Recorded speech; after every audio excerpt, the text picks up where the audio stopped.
বাগানে এসেছি, গোলাপ ফুল এখনো হয়নি, শীতের সিজন নেই বলে গাঁদা ফুল গাছগুলো সব শুকিয়ে আছে। এই গোলাপ ফুল গাছগুলো সব শীতকালে ফল ফোটে, এই সরি ফুল ফোটে।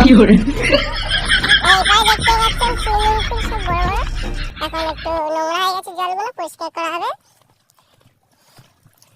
আর এইগুলো দেখতে পাচ্ছেন BMW শোরুম, BMW শোরুম এগুলো। আর কাঁকড়াগুলো দেখতে পাচ্ছেন এগুলো পুরো BMW বাচ্চা, এই যে ছোট ছোট BMW বাচ্চা, এই যে এগুলো 4 চাকা, এই 4 চাকা বলতে সরি 6 চাকা। এগুলো সারাদিনে 8-10 বার ঘর থেকে বেরোয়, শোরুম থেকে না দেখো, দেখতে পাচ্ছেন এই যে গুলা মাছের বাচ্চা সব হয়েছে।